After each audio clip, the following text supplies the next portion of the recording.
소개받은 김강수입니다. 저는 줄곧 그 학생운동 이후에 시민사회단체 활동을 했습니다. 하다가 2002년도에 다시 그 북한대학원대학교 지금 서울에 있는, 거기에서 석박사 과정을 시작해가지고 2010년에, 2008년인가 2010년에 이제 박사학위를 받았습니다.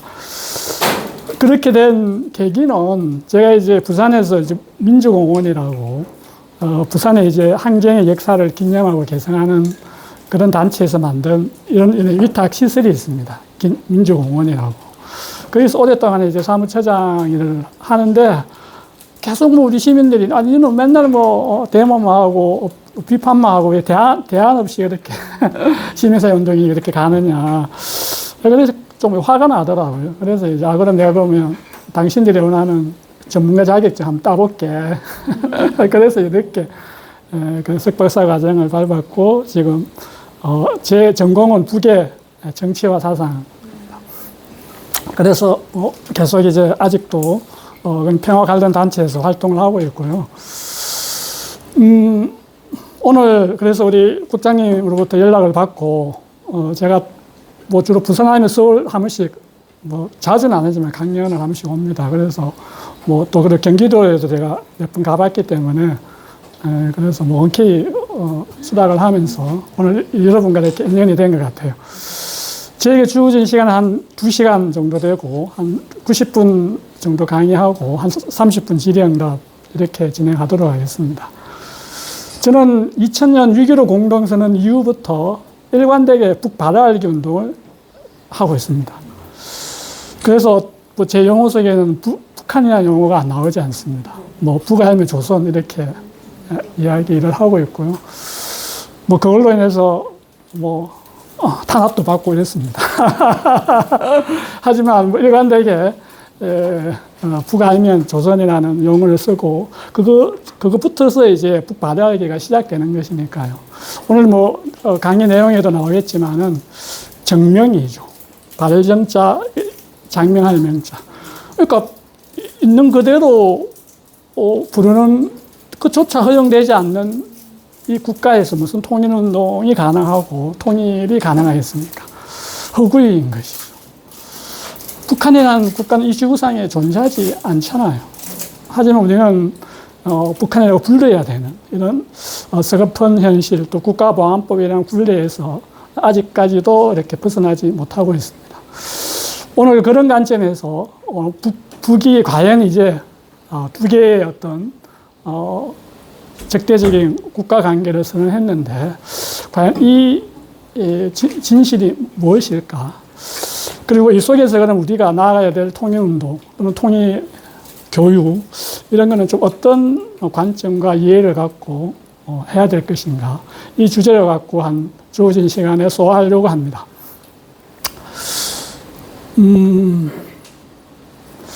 우리가 북을 들여다보기 위해서는 몇 가지 좀 고민해야 할 지점이 있습니다.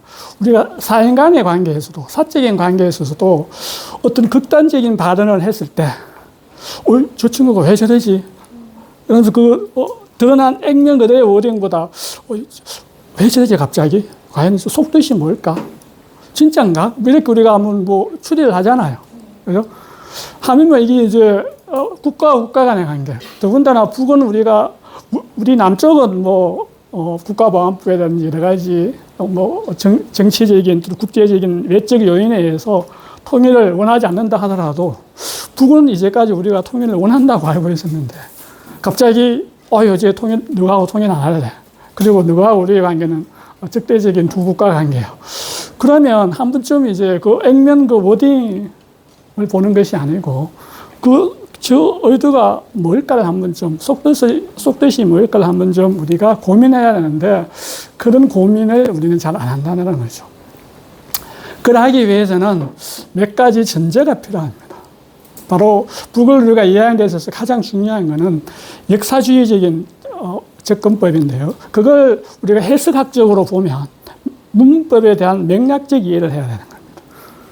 그러니까 앞뒤 전을 우리가 좀 봐야 된다는 거죠. 왜 그 표현이 나왔는지를 앞뒤 좀 전을 보면서 그걸 우리가 끼워 맞춰내야 되는 거예요.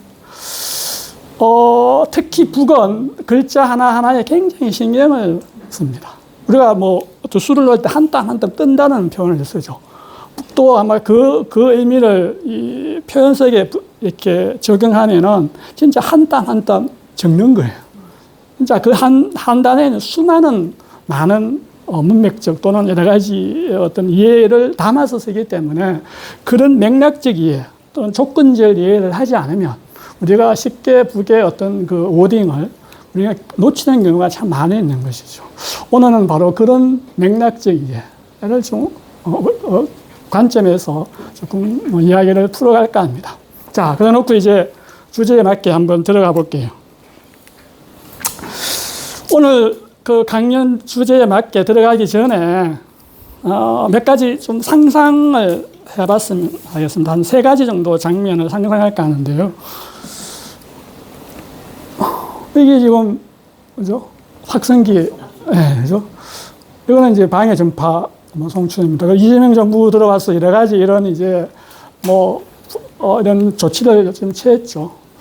그래서 뭔가 남북 관계가 좀 개선되나 이렇게 좀 많이 이제 기대도 하고 조금 그런 좀 설렘도 좀 있었습니다. 그죠? 하지만 7월 28일인가요? 김여정 부부장이 담화를 하면서 쓸데없는 꿈 깨라 이렇게 이야기해버렸죠. 이거는 당연한, 원래 이제까지 이게 비정상적이었고, 이렇게 조치 취한 것은 너무나 당연한 것이다. 근데 거기에서 그렇게 의미를 부여할 필요가 있나 이러면서 그냥 반기를 끼워버리게 돼버렸죠. 그래서, 하지만 또 하나, 그러니까 무시한 측면도 있지만, 그러나 우리가 여기서 하나 좀 봐야 될 지점은 바로 이 지점이죠. 북도 접경 지역에서 긴장을 원하지 않는다는 것은 확인되어졌다는 거죠. 어떻든 이게 우리의 그런 조치에 대해서 순응해서 북도 확성기 차단하고 방송도 중단하고 그랬지 않았습니까? 그거는 바로 북도 적어도 이렇게 접경 지역에서 긴장과 전쟁의 고조가 되는 것을 원하지 않는다는 것은 확인할 수 있는 것이죠. 두 번째 장면입니다. 서로 마이하는 남과 북의 우리가 모습을 지금 해야 되는데요. 자, 북은 7월 28일 날 김여정 부부장을 통해서 이재명 정부 선임자와 다르지 않아 어떤 제안에도 흥미없다. 그래서 이제 아무는 이제 무대행하겠다고 했죠. 그러면서 전임자와 다르지 않다는 것은 한미 동맹을 추정하고 여전히 그들의 어떤 손에서 벗어나려고 하지 않는 그런 이재명 정부에 대한 기대를 갖고 있지 않다. 이렇게 우리가 해석할 수 있는 것이죠. 그러면 적어도 이재명 정부가 이렇게 남북 관계가 개선되기를 원하고 본인이 남북 관계 개선을 어떻든 뭔가 좀 열어보겠다 했으면은 그것에 대한 최소한의 시글은 보내줘야 되는데 하다시피 마이웨이 한다는 것은 한미 동맹을 오히려 더 강화하겠다 이렇게 지금 나오고 있죠. 그래서 몇 가지 워딩에서 보면 7월 27일 72주년 정전협정을 맞아서 보낸 그 대통령 연설문에서 한미동맹은 피로써 맺어진 혈맹이다. 가장 최고의 수위에서 극찬을 하고 있죠.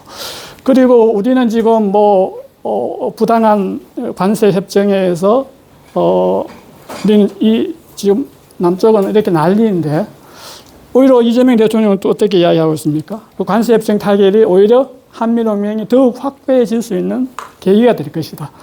이렇게 하면서 오히려 한미동맹을 더 강화했다고 하죠. 그러면 이게 서로가 마주보는 시선이 같습니까? 다릅니까? 다르죠. 그러면 남북관계가 개선이 될 수 있는 여지가 있다 없다? 없다죠. 그래서 말웨이하는 남과 북의 지금 현재의 어떤 상황이 그렇다. 조금 엇붙어도 되겠죠.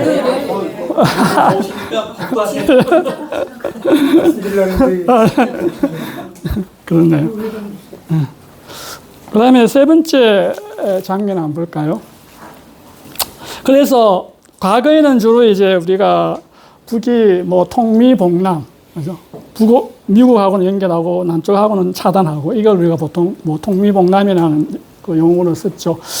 그걸 조금 갖고 와가지고 저는 지금의 그러면 우리가 남북 또는 북미 간의 모습으로 상상할 수 있는 것이 통러 봉남미 이렇게 표현할 수 있지 않을까. 이걸 저는 제식적으로 표현하면은 북식 남진 정책은 포기하고 북진 정책. 러시아와 중국을 바라보면서 좀 가는 좀 그러한 정책이 확고히 있었다 이런 걸 좀 볼 수 있는데요. 몇 가지 장면 속에서 그걸 우리가 한번 확인해 보죠. 이게 지금 1km 정도 되는 두만강 우리가 말하는 그 자동차 전용 도로입니다. 뭐 내년 6월에 완공될 예정이 나는데요. 그리고 7월 27일 날 불과 한 보름 전인가요? 이렇게 직항기, 러시아와 모스크바와 평양에 이런 직항로가 비행기가 개설을 했습니다. 지금은 한 달에 한 번씩 운행한다는데, 뭐 이게 이제 수요가 많으면 뭐 일주일에 한 번씩 이렇게 이제 정례가 되겠죠. 그래서 러시아를 향하고 있습니다. 근데 요 이제 보면 이게 있나요? 대조선 북러 밀착해가지고 11년째 미개통되고 있는 신압록강 대교. 중국과 북에 아직 개통이 안 되고 있어요. 계속 개통한다고 하면서. 이걸 갖고 그러면 혹자는 이렇게 해석을 많이 할 수 있는데요. 뭐, 북러 관계가 강화되니까 북중 관계가 좀 악화되고 있구나. 뭔가 사이가 안 좋구나. 또 이렇게 해석하려고 해요. 근데 저는 그것은 좀 반대합니다. 지금 전체적으로 북중러가 강화되고 있는 큰 틀 속에서 북도 두 가지 정도 고민이 있는 거죠. 일단 알다시피 이제까지 미국과 유엔의 어떤 대북 제재가 진행되는 속에서는 중국이라는 무역 원조가 한 90% 정도 됩니다. 무역 원조 90% 되면 우리가 뭐 돈 가는데 이렇게 사람 뭐 간다고 아무래도 이렇게 경제적 예속이 되면 정치적 예속, 군사적 예속도 이렇게 되죠. 당연히 공짜가 없지 않습니까? 그럼 당연히 간섭을 하려고 하죠.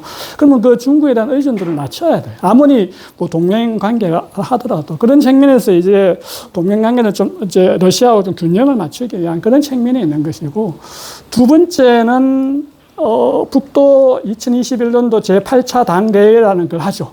그러면서 거기에서 내온, 어떤 경제 노선이 뭔가 하면 자강력 제일주의입니다. 스스로의 힘으로 한번 경제를 부흥시켜 보겠다. 그런데 이게 이제 뭐 긴가민가 했어요. 근데 이제, 최근에 나타나는 경향을 보면은 그게 이제 자강력 제일주의라는 그 노선이 옳다는 것이 증명되고 있다는 것이죠. 북 스스로. 그래서 우리가 한번 상기해 보십시오.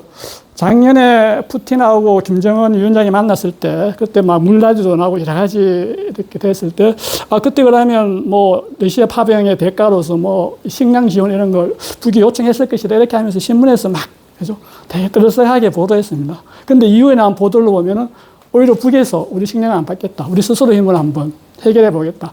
이런 것들은 우리가 뭐 허세일 수도 있겠지만 당장 북 주민이 굶어가고 있는데 그래 허세를 부릴 수는 없는 거죠. 뭐 이런 걸 봤을 때 경제하고 농업 쪽에서 뭔가 자강력 제일주의 스스로의 어떤 힘으로 자신들의 경제가 살아날 수 있다는 좀 확신을 가진 것 같아요. 그런 상황이기 때문에 굳이 중국과 계속 의존도를 높여갈 이유가 없는 것이죠. 그런 측면에서 러시아하고는 이렇게 좀 관계가 굉장히 지금 최근에는 좀 활성화되고 있는데, 그리고 반대로 중국과는 조금 교착 상황인데, 이건 아마 이런 좀 균형을 맞추기 위한 그런 전략적 선택이지 않을까 이렇게 보여집니다. 그 다음에 미국과의 관계는 어떻게 됩니까? 자주권을 놓고 마주 앉을 일 없어. 이게 2023년도에 김여정 부부장의 담화입니다. 그리고 올해 하루 늦게 나왔죠. 우리 남측을 향한 그 목소리보다 하루 늦은 29일 날 미국을 향해서도 목소리를 냈죠. 담화를 통해서. 그러면서 미국 보고 그 환상 꿈깨 이렇게 이야기했죠. 그러면 우리가 많이 희망하기를 지금 트럼프 정권하고 김정은 정권 하에서는 뭔가 싱가포르 회담의 어떤 성과, 거기에 기반한 뭔가 버전2의 국면이 좀 가능하지 않을까 이런 기대를 많이 합니다. 그런데 이 담화와 올해 7월 29일 날 일어난 담화의 내용을 조합해 보면은 좀 꿈깨인 것 같아요. 자, 싱가포르 2018년도 싱가포르 북미 정상회담의 합의의 4개항이 혹시 기억하시는 분이 있습니까? 다음으로 첫 번째가 뭔지 아십니까? 관계 정상화? 그렇죠. 북미 관계 정상화입니다. 그 다음에 한반도 평화체제 구축, 그 다음에 세 번째가 한반도 비핵화입니다. 네 번째가 이제 포로 송환 교환 이런 거죠. 자, 첫 번째가 그냥 핵을 인정한 상태에서 일단 북미 관계가 정상화되고, 그 다음에 뭐 한반도 비핵화 세 번째 순위니까요. 그리고 평화협정 맺고, 그 다음에 그 과정에서 한반도 비핵화를 한번 추진해보자. 그러니까 어쨌든 한반도 비핵화가 들어있는 것이죠. 세 번째 순위이지만. 근데 올해 2023년도에 이 워딩과 올해 워딩을 보면은 아예 한반도 비핵화 말은 꺼내지도 마라. 그거는, 한반도 비핵화는, 이 협상 테이블에 올라봤어도 안 돼. 그걸 인정하고, 너희들이 우리한테, 뭐 협상하자고 하면 우리는 응해줄게. 그거 없이는 우리한테 어떠한 그 대화 제의가 온다도 우리는 안 할 거야. 이 메시지를 김여정 부부장은 보냈다는 것이죠. 그러면 이제, 미국이 국가 대화 협상 또는 뭔가 관계 개선을 원한다고 하면 한반도 핵을 인정하고 한 상태에서 뭔가 새로운 관계를 맺기 위한 그런 전략적 선택을 해야 되는데 과연 트럼프가 그걸 할 수 있을까? 그건 좀 지켜봐야 되겠지만 물음표이기는 하지만 좀 부정적인 쪽에 가깝죠. 어쨌든 이렇게 뭐 북미 관계도 이렇습니다. 남북 관계는 이게 지금 동해선 철도입니다. 그죠? 우리가 나중에 6.15 시대가 맞이했었던 이거 갖고 우리가 금강산도 가고 이렇게 원주로 가고 원산도 가고 다 이렇게 하는데 지금 막혀 있죠. 그 여기 지금 대전차 방호벽이 설치하고 있습니다. 이거는 남쪽과 상대하지 않겠다는 적대적 두 국가 관계를 상징적으로 보여주는 장면들이에요. 자, 그래서 이걸 종합하면은 통러 봉쇄할자 봉자 남과 미. 그러니까 그래서 이걸 약간 용어적인 하면 북진 정책을 추진하고 있다. 그러니까 아예 이제 남과 미국은 쳐다보지도 않겠다. 이렇게 우리가 해석해야 되지 않겠나라고 보여집니다. 자, 이런 몇 가지 우리가 오늘 수업을 들어가기 전에 몇 가지 이런 장면들 속에서 이 관계를 좀 우리가 상상하면서 수업에 들어가 볼까 합니다.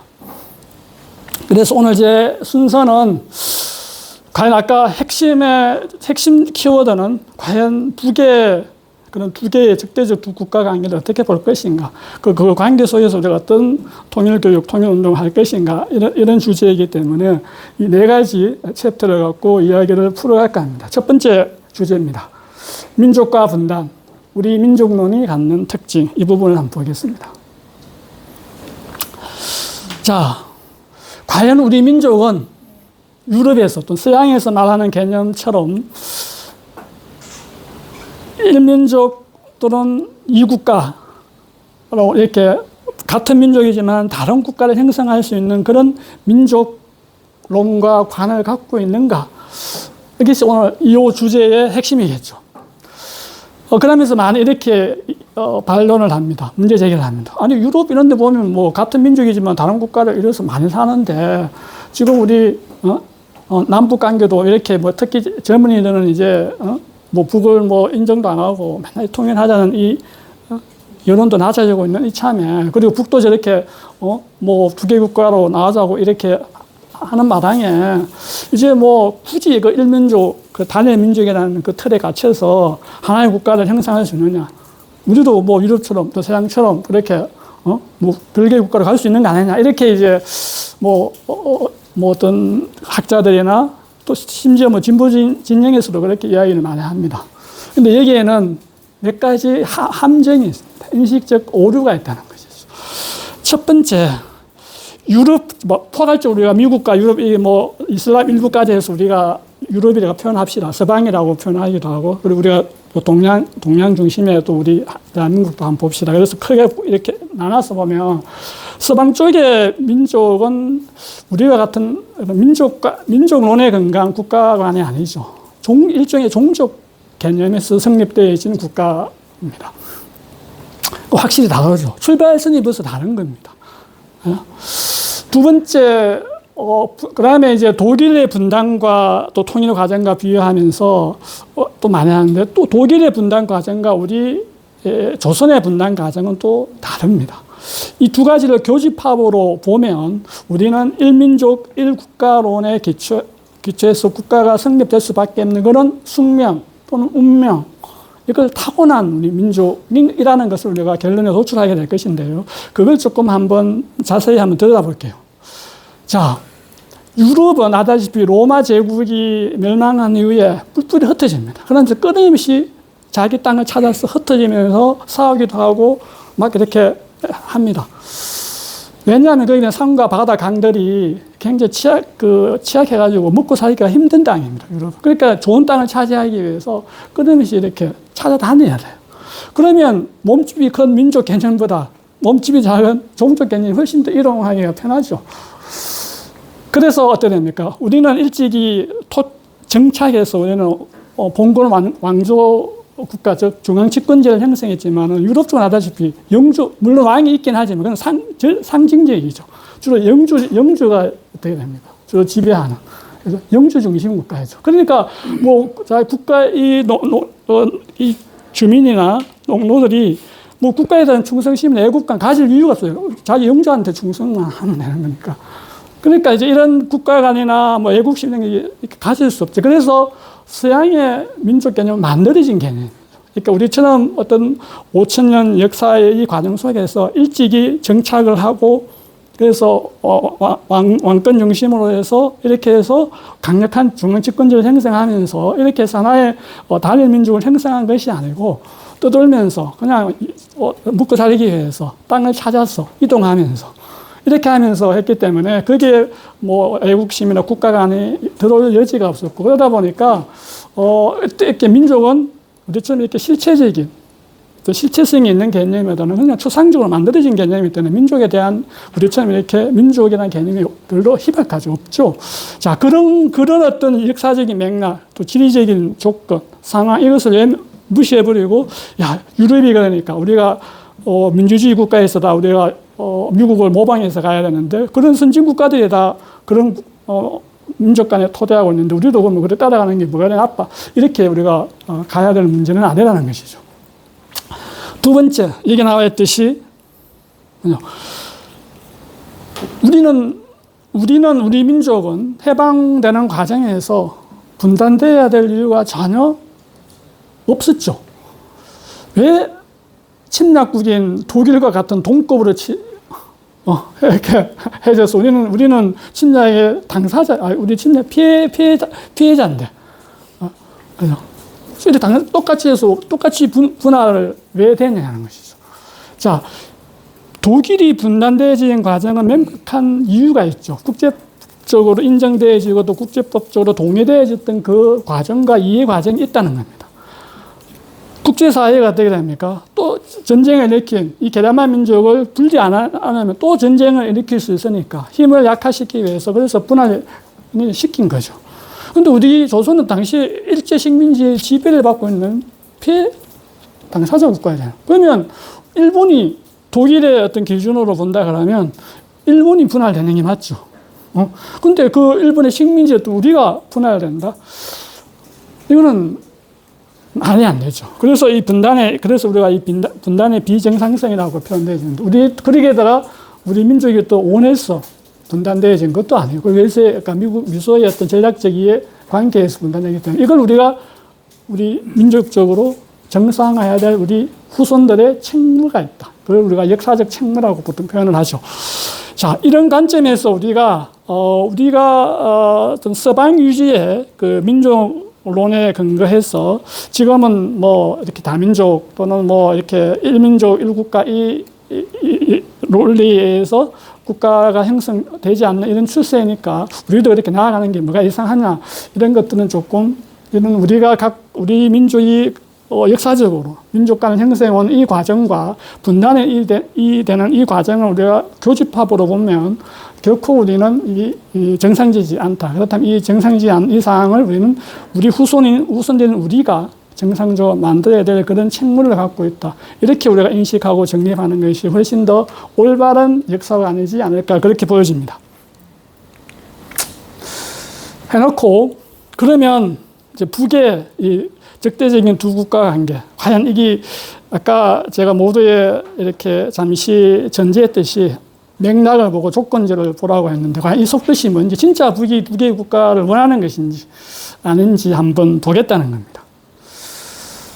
자, 문제가 된 발단의 그 시작은 우리가 알다시피 2023년 12월 26일부터 12월 30일까지 열린 제8기 제9차 당 전원회의에서, 그 다음에 그 다음에 2024년 1월 달에 열린 최고인민회의 시정연설에서 김정은 위원장이 또 한 연설, 이 두 가지 속에서 우리가 이 지금의 우리가 이 혼란스러운 이 인식을 하게끔 한 그런 워딩이 나타나죠.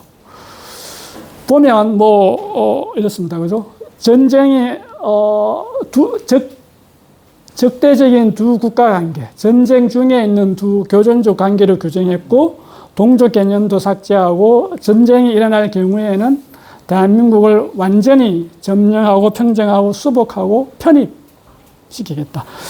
이 네 개의 어떤 키워드, 점령하고 평정하고 수복하고 편입시키겠다. 이걸 자신들의 용어로는 영토 완정을 하겠다.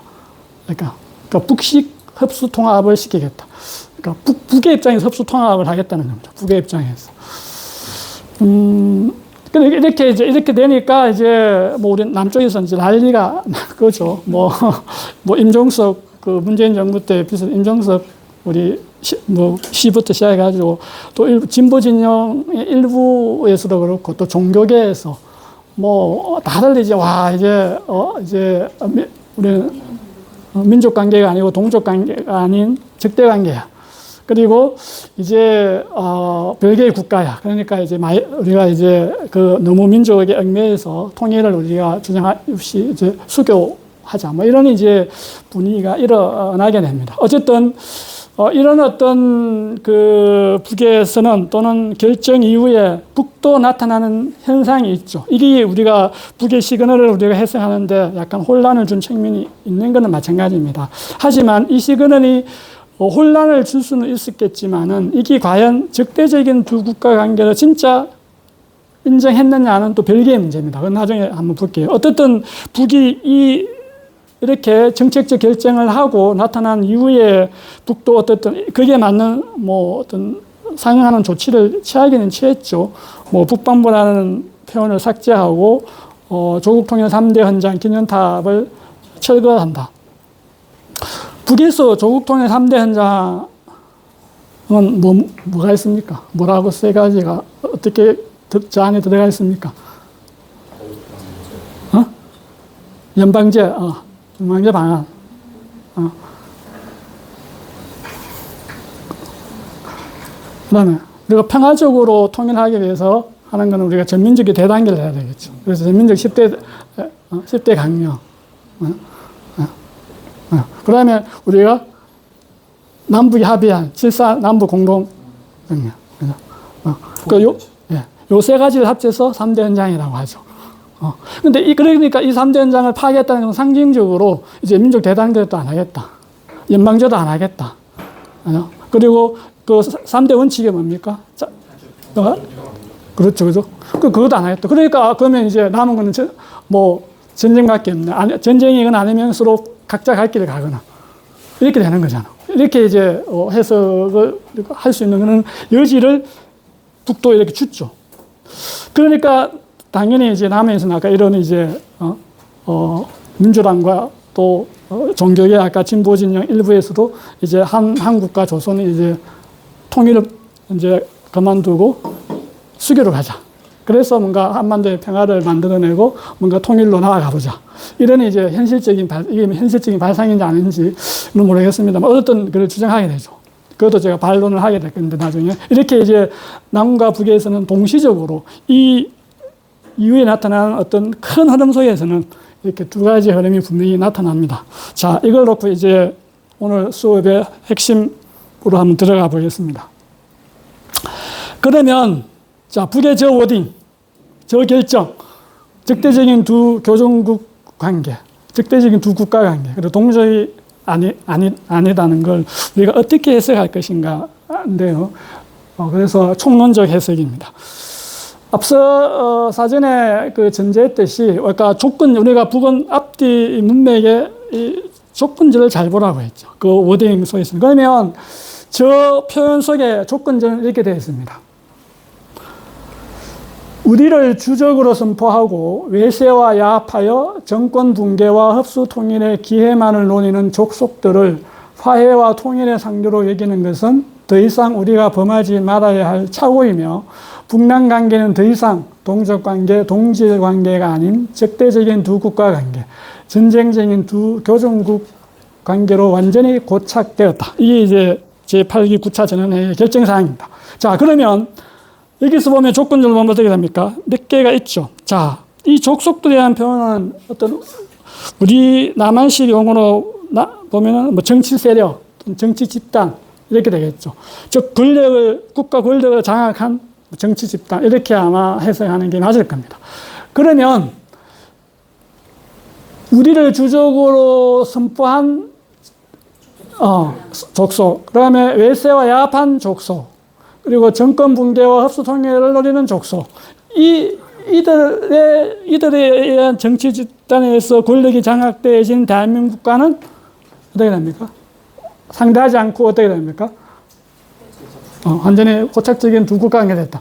이렇게 이제 해석을 해야 된다는 겁니다. 그러면 그럼 북이 어떤 메시지를 보내고 있는 겁니까? 너희들이 우리하고 관계 개선하고 대화하고 협력하려고 하고 뭔가 전쟁이 아닌 평화적인 방식으로 이렇게 뭔가 남북 관계가 좋아지려고 하면 우리를 주적으로 여기지 마. 동족 관계를 여겨. 그 다음에 외세와 야합하지 마. 미국에 너무 그렇게 한미동맹 그 체제에 포박돼 가지고 트럼프가 뭐라 했습니까? 너희들은 우리가 오케이 하지 않으면 아무것도 할 수 없다.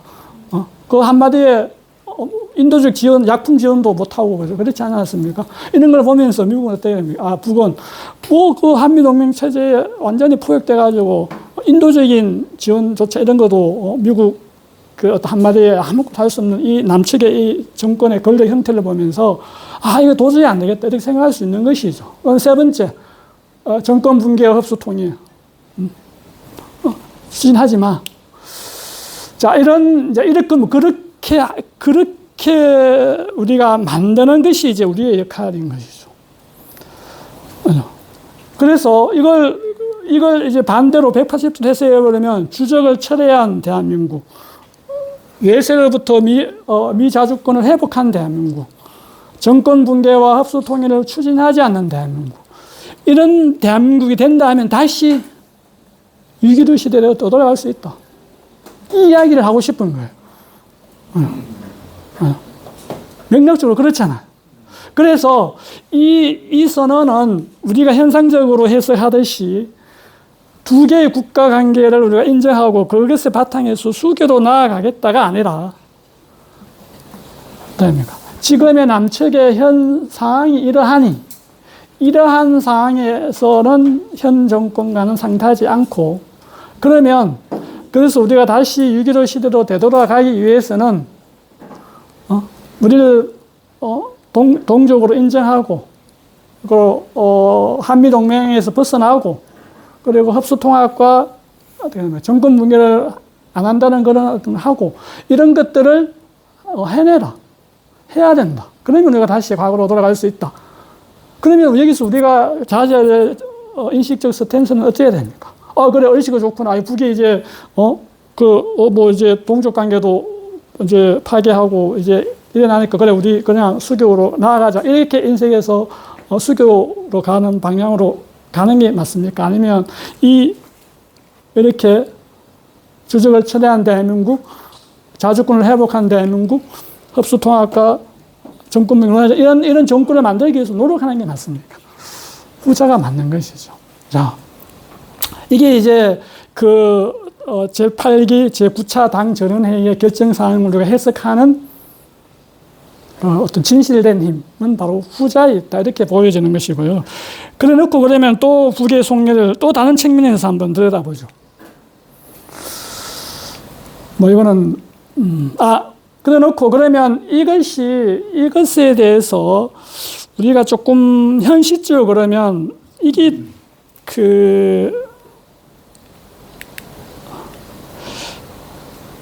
완벽하게 이 세 가지 조건이 필요 충분 조건으로 돼야만이, 맞춰져야만이 입구로 들어갈 수 있다는 아니겠죠. 그러면은 최소한에 그러면 이런 정책적 방향으로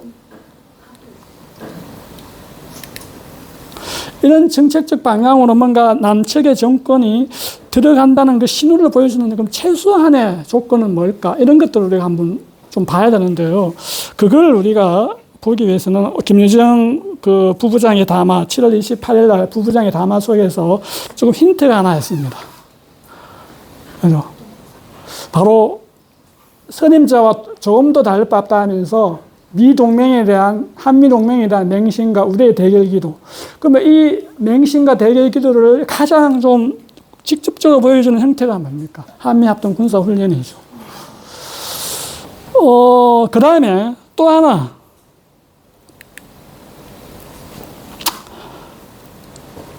이 세 가지에서 우리가 이걸 가로막고 있는 게 또 국가보안법이죠.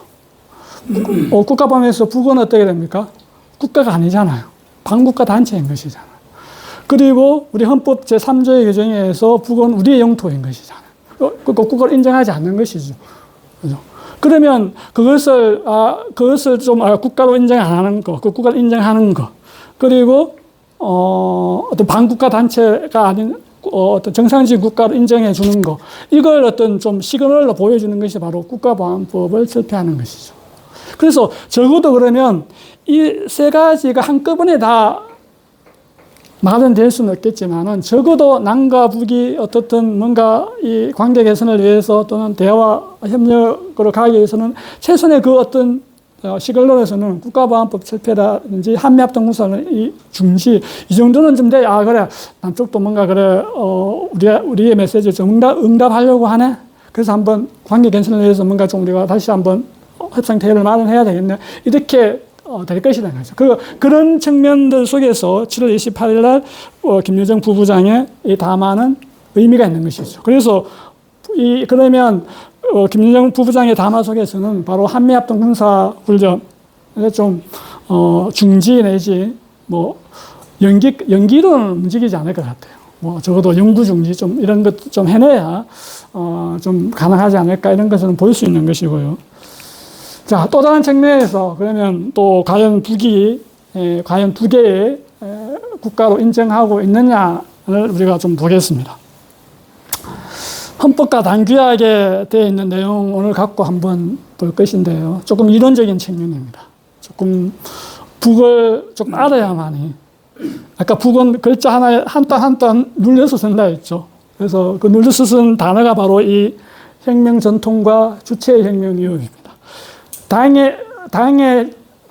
당규약 전문에는 혁명 전통이 헌법에 와서는 바로 주체 혁명 위협으로 끝까지 완성시켜 나갈 것이다. 이렇게 자신들의 사명과 역할을 분명하게 해놓고 있습니다.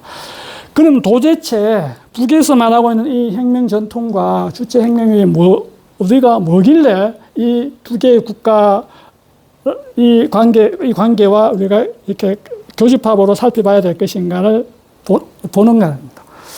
자, 당규약에 명시되어 있는 이 혁명 전통은 크게 세 가지 내용을 갖고 있습니다. 나와 있듯이. 첫 번째가 바로 수령에 대한 충실성, 자기의 지도자에 대한 충실성. 그걸 우리가 정치학 용어로서는 뭐 수령당 대중의 일심 단계에 대해진 뭐 정치 체제 이렇게 표현하죠. 어떻든 수령에 대한 충실입니다. 왜냐하면 항일 무장 투쟁 그 과정에서 김일성 당시 장군을 중심으로 북은 일심 단계에서 싸워서 자신들이 광복을 맞이했다. 이렇게 자신들은 역사를 정립하고 있거든요. 우리가 인정하든 안 하든 북은 그렇게 역사관을 그렇게 갖고 있는 겁니다. 그렇기 때문에 어떤 자신들의 지도자 중심으로 단계를 해야 되는 이 전통을 갖고 있는 것이죠. 두 번째, 그러면 김일성 장군을 중심으로 북이 광복을 맞이하기 위해서 그때 내세운 노선이 바로 그겁니다. 조국의 완전한 자주독립 플러스 그걸 이루기 위해서 반제 반봉건 민주주의 민족해방운동. 그래 하기 위해서 총을 들고 직접 일제와 봐서 싸워야 된다. 뭐 이런 거죠. 그러면 완전한 자주 독립과 반제 반봉건 민족해방운동이라는 것은 지금 북의 자신들이 일제 때 싸우면서 전통으로 확립되어야 됐다는 것이 지금 어떻게 완전한 자주 독립되어 있습니까? 좀 반쪽만 지금, 그죠? 북쪽만 지금 완전 해방이 되어 있는 거죠. 그럼 남쪽은 아직 미해방이 되어 있는 겁니다. 북의 시선에서 놓고 본다면. 그리고 민주주의 해방, 즉 반봉건, 반제 반봉건, 그러니까 봉건을 반대하고 민주주의 해방, 민주주의 해방이라는 것은 쉽게 말하면 사회주의 해방을 통해서 조국이 완전하게 자주 독립되는 거예요. 근데 지금 이 남쪽이 지금 인민이 주인되어 있는 세상이 아닌 거죠. 그러면 북의 입장에서 보면은 아직까지 미독립되어 있고, 아직까지 인민들이 주인되어 있고, 이 정권을 수복해야 되는, 해야 되는 그런 어떤 자신들의 전통을, 혁명 전통을 갖고 있는 것이죠. 그리고 그 당시에 1930년대부터 45년 해방되기까지의 과정을 놓고 본다 그러면 북은 어떻게 됐습니까? 제국주의와 싸운 것이잖아요. 근데 남쪽은 어떻게 됩니까? 미제국이라는 그에서 지배를 당하고 있다. 그러니까 미제국을 몰아내야 된다. 그래서 제국주의의 완전한 타도, 세계 비핵화. 이 세 가지가 이게 북에서는 혁명 정통으로 딱 고정되어 있는 거예요. 인식적으로 고정되어 있다는 겁니다. 그런데 이 중에서 우리가 지금 두 개의 국가와 연관되어 있는 것은 이 두 번째 거죠. 완전한 자주 독립 국가 현상. 그런데 이것을 아직까지 실현하지 못했기 때문에 그래서 북은 어떻게 됩니까? 당도 만들고 정권도 만들고 국가를 만들어냈다는 겁니다. 그래서 북은 우리보다 항상 한 발 늦게 뭔가 출범합니다. 우리는 1945년 8월 15일 날 5.10 단쟁에 의해서 이승만 정부가 최초에 우리가 대한민국 정부가 수립되죠. 북은 언제입니까? 48년? 우리가 9.9이라고 하면 9.9. 남쪽이 한산해서 우리 어떻게 됩니까? 우리도 그러면 해서 빨리 이걸 어떻게 됩니까? 남쪽을 빨리 해방시켜야 되겠다. 그래서 북이 이후에 그래서 나온 것이 남조선 뭐 해방론이라든지 민주기지론이라든지 그죠? 이런 게 나오는 거죠. 왜? 이미 남쪽에서는 정부가 수립되었기 때문에 이걸 해방시키기 위해서는 완전한 자주 독립시키기 위해서는 우리도 정부를 구성해서 해야 되겠다. 이렇게 되는 거예요. 우리가 항상 우리가 그걸 남쪽의 상황을 보고 북은 항상 따르는 거죠. 그래서 어쨌든 북은 이렇게 완전한 자주 독립을 그것을 자기의 당면 목표로 하는 그런 어떤 철학과 이념, 정책을 갖고 있다는 거예요. 그런 것을 목적으로 해서 설립되어진 국가가, 당이, 정권이, 민족 통일을 포기하고 국가를 인정한다. 이거는, 그러면 자신들의 국가를 만든 그 논리적 토대가 무너져 버리는 거잖아. 그러면 자기 스스로 모순을 시키는 것이죠. 그래서 이런 헌법과 당규약의 이런 그 혁명 전통과 주체혁명 위협이라는 이 용어 속에는 바로 북은 절대 이 통일을 포기할 수 없는 국가이다. 이렇게 우리가 이해하고 해석을 해내야 된다는 겁니다. 자, 그러면 앞에 두 구의 반응은 뭘까? 그러면 이제 그거는 이제 나중에 제 이야기를 따라오다 보면 굉장히 정치적인 발언이고 뭔가 불가역성이라기보다는 가역성을 갖고 있는, 아까 그런 조건이 마련되지 언제든지 돌아올 수 있는 거니까요. 그렇게 우리가 이해하게 되어질 것입니다. 그래서,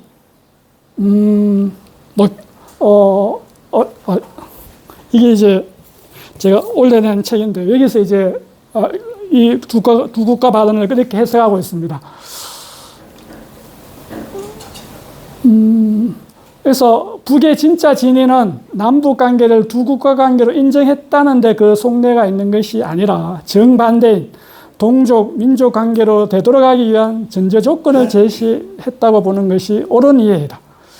즉, 대한민국에 들어선 정권이 미제국의 속박에서 벗어나지 않는 한이라는 전제가 극복되지 않는 한, 그런 정권과는 절대로 상대하지 않을 것이다. 그런 경고의 의미. 다시 말하면 미 제국주의에 벗어나지 못하고 계속하여 동족인 자신들을 향해 적대하는 정권, 그리고 민족 대단결의 관점에서 상층 내려서 당국 간 대화나 협상을 하지 않겠다는 것을 명확히 한, 그래서 최후의 수단이긴 하지만 그렇게 계속 이 남한의 정권이 계속 질질 미제국에 끌려간다 그러면 통일을, 조국의 완전한 자주 독립을 언제까지 미룰 수 없으니, 어쨌든 자신들의 방식으로, 즉 비평화적인 방식으로 영토 반정을 통해서 통일을 이뤄내겠다. 이게 이제 제8기, 제9차 당대에서 일어났던 그 교전적인 두 국가 관계를 우리가 정확하게 해석하는 것이어야 되지 않을까, 그렇게 보는 겁니다.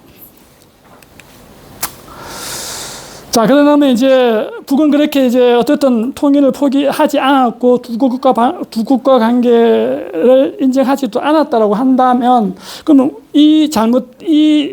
그 어떤 신호 속에서 우리는 그것을 정확한 신호로 해석해서 우리의 할 일을 찾아가야 되는데, 그걸 좀 잘못되어진 신호로 해석해서 우리는 또 잘못되어진 몇 가지 경향이 남쪽에서 나타나고 있다는 것입니다.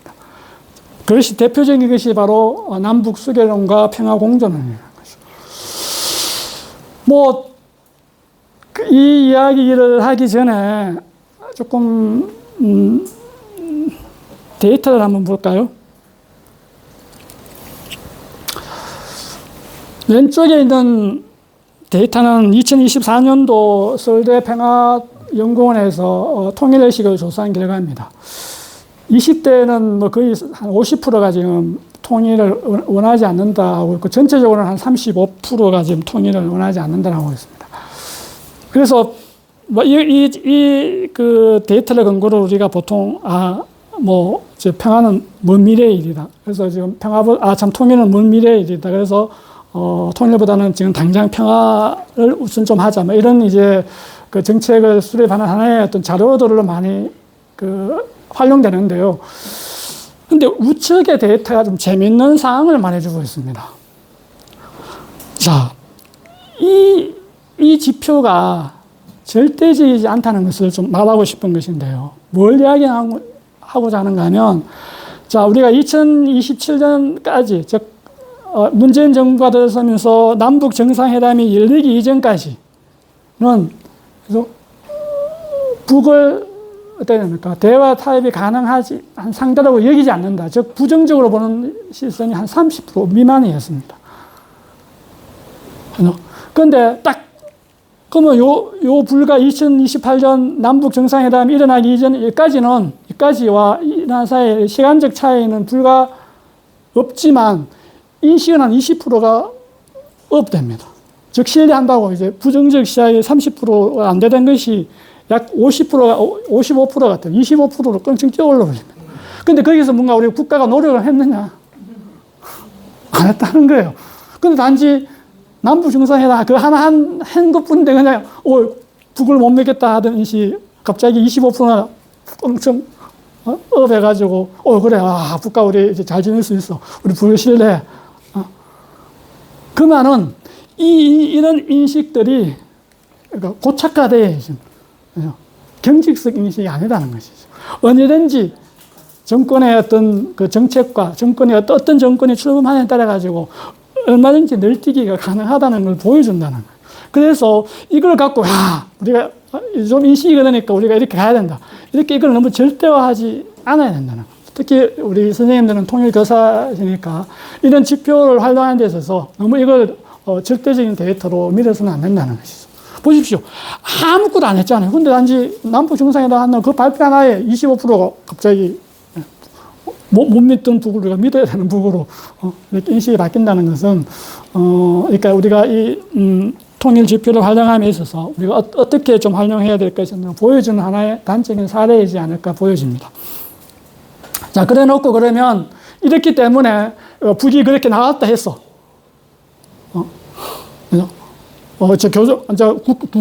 두 국가 관계로 가고 동족이 아니니까 이제 평화 관계로 통일보다는 평화 관계로 가고 이렇게 나왔다 해서 우리가 북과 이제 신뢰관계가 무너졌으니까 우리도 보면 우리가 할 길, 즉 남북 수교론과 북으로 표현하면 한조 수교론이 되겠죠. 그리고 평화공존으로 가야 된다. 이렇게 논리적 합리화가 되어져서는 안 된다는 것을 이야기하고 싶은 겁니다. 자, 그래놓고 몇 가지 근거로 갖고 이야기를 좀 해봅시다. 이 한조 수교론 또는 남북 수교론을 주장하는 일각의 주장들의 대체적인 주장의 핵심 요지는 이런 겁니다.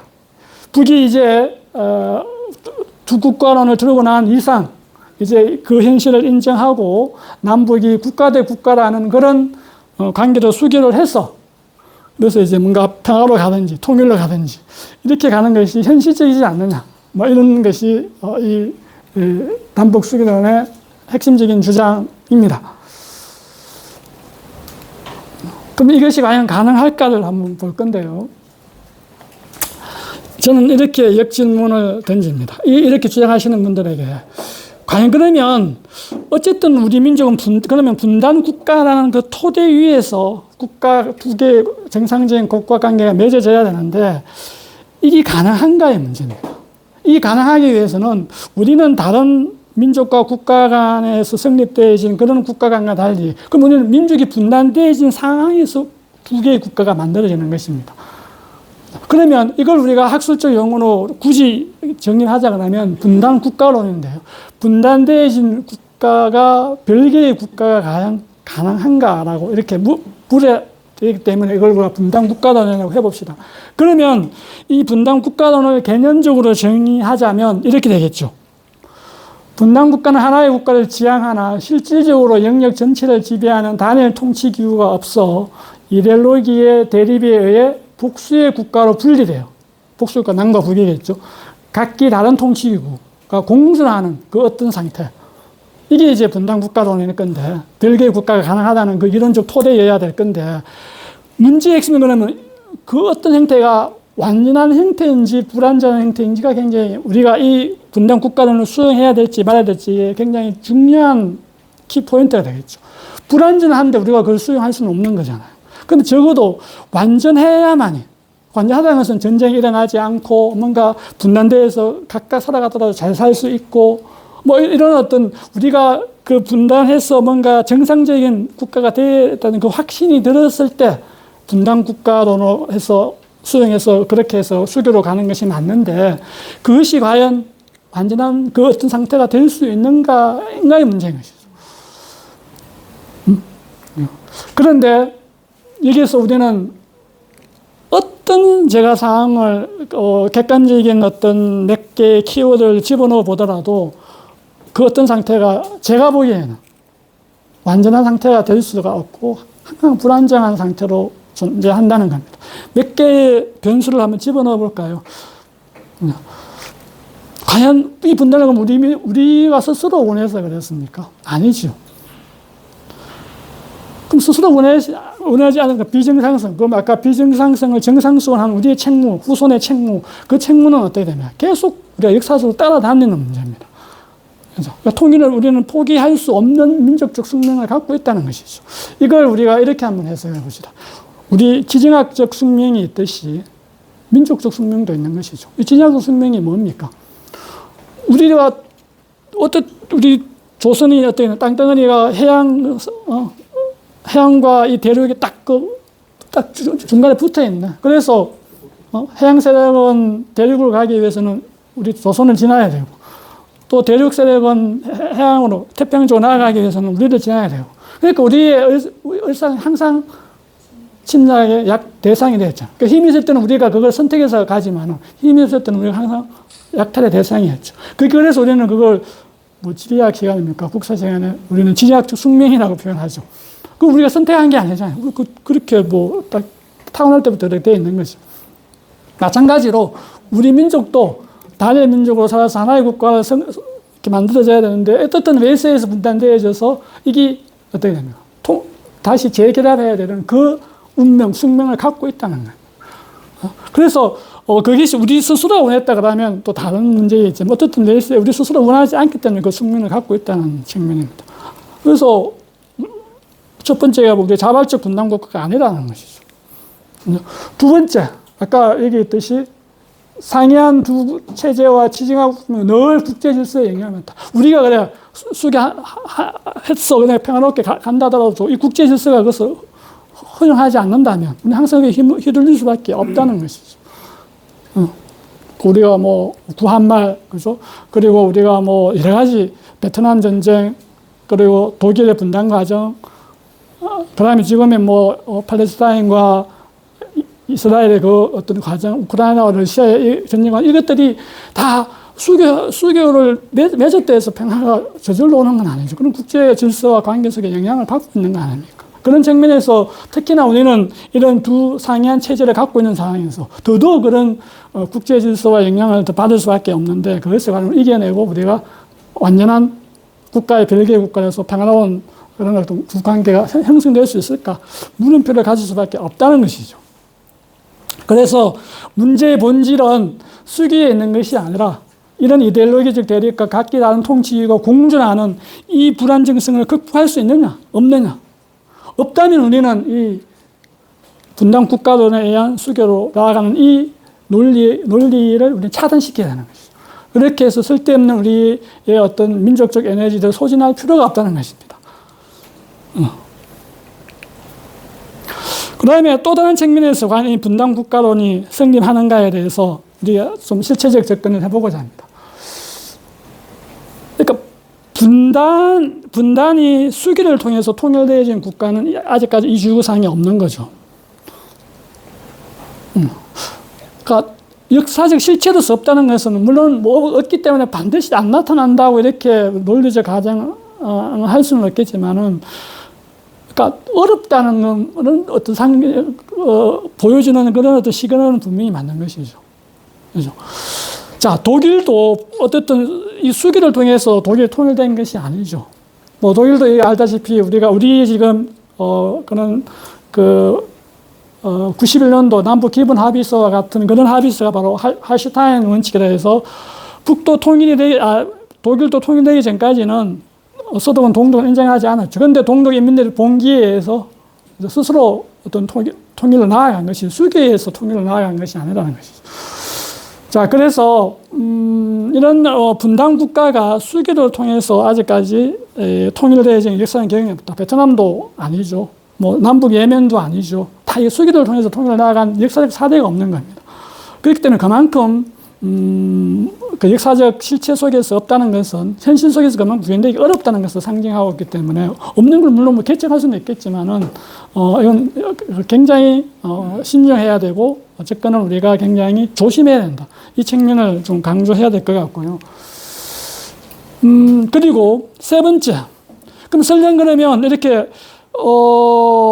수교했는데 굳이 또 통일 그럼 해야 될까? 이 논리가 그러면 성립할까의 문제입니다. 그래서 수교했는데 통일로 갈 수 있을까? 그런데 이 또한 현실적으로 이런 역사적 사례가 없다는 겁니다. 자, 미국과 영국은 같은 앵글로색슨족입니다. 같은 민족이지만은 뭐 별개 국가 된 상황에 굳이 우리 같은 민족이니까 다시 우리 통일해서 우리 하나의 국가를 이루자. 이 상상이 가능할까요? 여러분이 가능하다고 생각합니까? 마찬가지로 독일과 오스트리아도 같은 게다만 민족입니다. 별개 국가들이 지금 잘 살고 있는데 다시 우리가 통합해서 하나의 국가를 만들자. 뭐 인도와 파키스탄도 지금 알다시피 같은 민족이었습니다. 그런데 이런 종교적 문제, 여러 가지 문제에서 분리돼서 지금 별개 국가를 이루고 있는데 다시 통합해서 함께 하나의 국가가 되자. 그럴 바에 말고 이렇게 별개 국가를 만들었겠습니다. 다시 재개발 발표해요. 이런 나라들이 과연 우리가 지금 한조 수교를 그 수교를 통해서 별개 국가를 이렇게 나와서 나중에 통일로 이렇게 가자. 그러니까 앞선 우리가 설대들을 보면 없잖아요. 같은 민족인데. 그리고 이 서양의 민족은 우리보다 민족 간이 희박하죠. 어떤 이런 상황 속에 없다는 것은 이 가능성이 굉장히 희박하다는 것을 또한 반증해 주고 있다. 이렇게 보는 것이 맞겠죠. 그리고 이걸 좀 정치적으로 해석해 보면 보십시오. 이 한조 수교원이 갖고 있는 문제가 뭔가 하면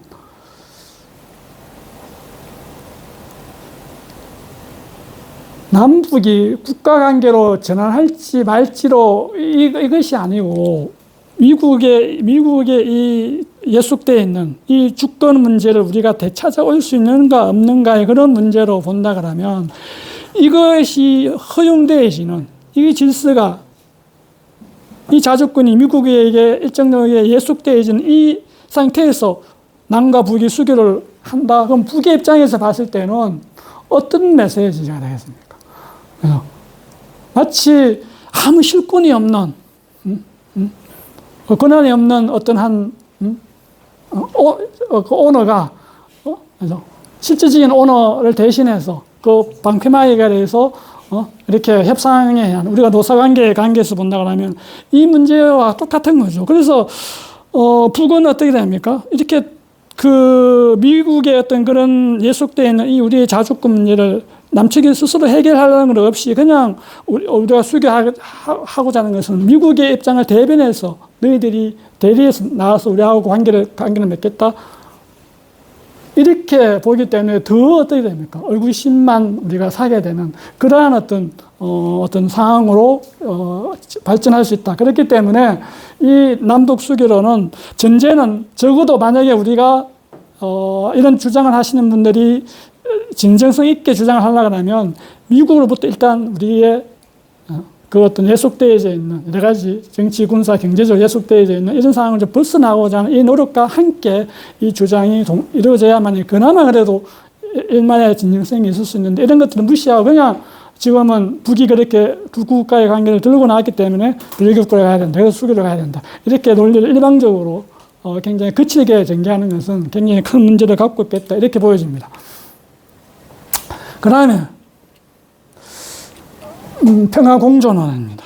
과연 지금의 남과 북이 이렇게 분단되어진 상황에서도 평화롭게 살 수 있을까? 이 측면인데요. 몇 가지 측면에서 한번 들여다볼까 합니다.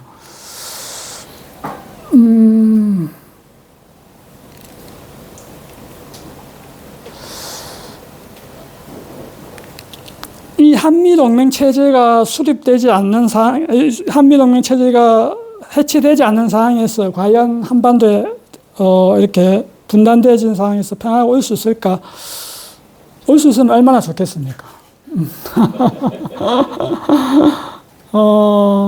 그런데 보십시오. 이 지금 올 수 있는 상황이 안 되죠. 이 지금 이승만과 한국전쟁, 윤석열과 친일 구태타, 외환죄까지 지금 우리가 외환죄도 거의 좀 기정사실이 되고 있는 거 아닙니까? 자신의 정권의 필요에 의해서 얼마든지 이 분단을 활용해서 전쟁까지 일으킬 수 있는 그런 상황이 만들어질 수 있죠. 그리고 지금 우리가 미국이 지금 그죠? 지금 항공모함으로 우리가 규정하면서 마치 대중국 지금 전쟁에 우리를 지금 밀어넣으려고 하고 있는 거 아닙니까? 이런 상황에서 과연 이 분단 체제를 극복하지 않고 한반도에 평화가 올 수 있느냐, 통일되지 않고 올 수 있느냐, 이거는 상상력을 우리가 아무리 극대화하더라도 올 수 없다 이 것이죠. 조금 세계사적인 맥락에서 보면 지금 미국이 중국과 러시아를 보는 시각은 매우 분명하죠. 2022년도 바이든 정부 때 미국은 국가안보 전략이라는 것을 수립합니다. 그죠? 그때 발표된 내용에 따르면 중국은 지금의 정치, 경제, 군사, 외교적으로 유일하게 자신들과 패권을 겨눌 수 있는 그런 대결 국가이고 러시아는 현재 당장 위협되어지는 주적이다 이렇게 표현하고 있죠. 그러면서 지금의 세계는 그 중국과 러시아와 미국의 대결의 시대다 이렇게 표현했죠. 그 이란에서 지금 미국은 착착 진행하고 있습니다. 그죠? 지금의 중동에서는 이란을 무너뜨리기 위해서 지금 팔레스타인과 이스라엘과 팔레스타인으로 대변되고 있지만 사실은 이란을 무너뜨리기 위한 거죠. 그리고 유럽 쪽에서 동유럽 쪽에서는 어떠냐면 러시아를 무너뜨리기 위해서 우크라이나 전쟁 이렇게 해가지고 지금 러시아를 무너뜨리는데 다 지금 실패하고 있습니다. 그래서 마지막 남은 데가 이제 근본적인 자신들 최후의 이제 마지막 패권을 놓고 격돌을 해야 될 최후의 종착지가 이제 중국인데 지금 미국 입장에서는 한번 싸워보기 전에 지금 망하게 생겼습니다. 그래서 왜냐하면 알다시피 지금 바이든이 이렇게 관세 이런 거 들고 나오는 이유가 지금 2024년도 기준으로 미국의 부채가 37조 달러라는 거 아닙니까? 1년 이자만 하더라도 1조 달러. 1조억 달러죠. 거기다 해마다 한 1조 5천억 정도 달러가 지금 계속 앞으로 재정 적자가 된다니까. 이거는 지금 뭐 중국과 겨누기 세계도 지금 망하게 생겼어요. 그러니까 부랴부랴 어떻게 됩니까? 중동 전선 빨리 정리하고 우크라이나 빨리 정리해서 어떻든 중국과 지금 최후의 모든 화력을 집중하기 위해서 지금 온 총력을 쏟고 있는 거 아닙니까? 그 과정에서 지금 우리는 항공모함이 돼야 되는 것이고, 대만 전쟁이 일어날 때 우리는 그 전쟁에 끌려들어야 되는, 이걸 지금 요구하고 있는 것이 지금 트럼프 정부에서 벌어지고 있는 각종의 그런 그죠? 협박과 압력, 이런 걸로 우리가 본다면, 과연 이렇게 분단되어진 상태에서, 한미동맹 체제에서 포박되어 있는 상황에서, 과연 평화가 올 수 있을까? 저는 아무리, 이렇게 정치적 상상력을 발휘하더라도 불가능하지 않을까, 그래 보여집니다. 이건 아까, 그래서,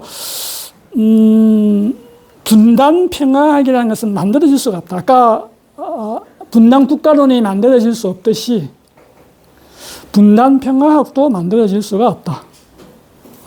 즉, 분단되어진, 이 말을 우리가 풀어서 보면, 분단 평화학이라는 것을, 분단되어진 상황에서 과연 평화체제가 가능한가, 이 문제인 것이죠. 근데 분단되어진 체제에서는 평화가 가능하지 않다는 것을 좀 우리가 좀 직시해야 될 것 같아요. 그래서 제가 통일로 평화를 노래하는 그 책에서는 평화와 통일은 원인과 결과, 수단과 목적 이렇게 연결되어 있지만은 평화는 어떤 수단이면서도 결과이다. 그래서 그러면 진정하게 한반도에서 평화가 오게 됐으면 통일의 길밖에 없다. 통일되지 않는 상태에서는 절대 평화가 불가능하다. 그 이야기를 이제 한 적이 있는데, 어쨌든 우리 한반도의 이 분단이 주는 그 또 다른 운명 중에 하나가, 분단되어진 상황에서는 평화가 절대 올 수 없다. 그러면 우리는 반드시 분단을 극복해야 된다고 해야 된다. 그렇기 때문에 분단 평화학이라는 것이 성립될 수가 없는데요.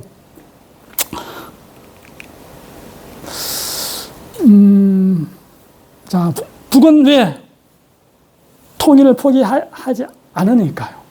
그래서 아까 두 개의 국가라고 해서 북이 통일을 포기했다가 아니라 통일보다 더 적극적인 방식으로, 북의 입장에서 보면 더 적극적인 방식으로 통일을 하겠다라고 보는 것이 맞다. 자, 아까 평화라는 것은 수단이면서 결과라고 얘기했습니다. 과정이면서 또 결과일 수도 있습니다. 또 그 결과 목 자체일 수도 있습니다. 이게 굉장히 이렇게 있는데, 그러면 수단과 과정으로서 평화를 본다는 것은 우리가 통일로 가는 과정에 있어서 평화적인 수단이 있고 비평화적인 방식이 있습니다. 그 평화적인 방식을 가기 위해서는 우리가 6.15식 방식으로 가야 되는 것이죠. 연방연합 방식. 그래서 민족 대단계에 의해서만 가는 거고, 평화적 전쟁 없이 가는 겁니다. 그런데 북이 제8기 제9차 당전원회에서 결정한 사항은 이제 비평화적인 방식으로 통일을 이루어서 그 결과로서 평화를 만들어내겠다. 그게 이제 영토 완성론이라는 것이죠. 즉, 과정과 과정과 결과를 일치시키지 않겠다. 평화통일이니까 평화로서 통일로 가는 과정이 아니고 비평화적인 방식으로 통일을 가서 결과로서 평화를 만들어내겠다. 이게 이제 영토 완성론인데, 그 관점에서 우리가 보는 것이 맞다. 그러면 그것을 북의 속내를 어떻게 볼 수 있는가 그러면 여기 나와 있죠. 당 규약에 보면 이렇게 이게 이제 당 규약 전문인데요. 인형표를 보면 그죠. 여러분이 눈으로 한번 보십시오. 보면 자, 편의상 가을을 강력한 국방력으로 근원적인 군사적 위협을 제압하여를 가을로 본다 그러면 여기 그죠? 요 문장입니다. 그죠? 조선반도의 안정과 평화적 환경을 수호하며, 여기 편의상 나로 본다 그러면 이 나는 가에 의해서 담보되어지는 것이죠. 즉 가의 선차성에 의해서 나의 후차성이 만들어지는 겁니다. 즉 북은 어떻게 됩니까? 북은 앞으로 통일을 어떻게 추진하겠다? 강력한 국방력을 근원적인 분석에 제압하여 그 미국을 제압해서 평화적 환경을 조성해서 통일로 나아가겠다는 거죠. 그래서 그렇기 때문에 그런 상황에서 이 남측의 정권이 어떻게 됩니까? 이 미 제국의 그런 한미 동맹에 포획되어 있는 것을 벗어나려고 하지 않고 계속 거기서 만약에 계속 자신들을 상대하려고 한다면 그것이 어떻게 됩니까? 민주를 표방하든 보수를 표방하든 다 똑같다. 이게 이제 최종 결정 사항 아닙니까? 그죠? 그렇기 때문에 북은 이제 적극적인 적극적인 어떤 통일 정책을 통해서 오히려 평화를 만들어내겠다는 겁니다. 그러니까 과정으로서의 평화가 아닌 결과로서의 평화를 해내겠다. 이게 굉장히 우리 입장에서 보면 이거 우리는 수용할 수 없는 북의 주장인 것이잖아요. 그러면 우리의 역할과 과제는 뭘까? 이렇게 나중에 또 나와야 되겠죠. 그건 다음 장에서 한번 보겠습니다.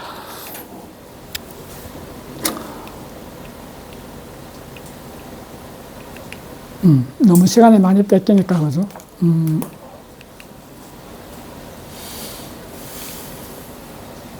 자. 또, 그러면, 논리를 100번 양보해서 한번 봅시다.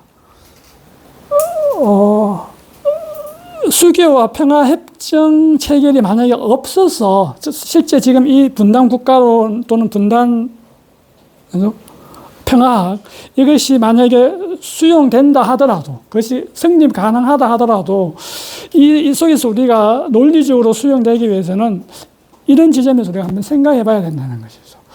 이 지구상에 수교와 평화협정이 맺어지지 않아서 전쟁이 종식되고 있지 않는 것인지, 평화가 오고 있지 않는 것인지, 우리가 봐야 되잖아요.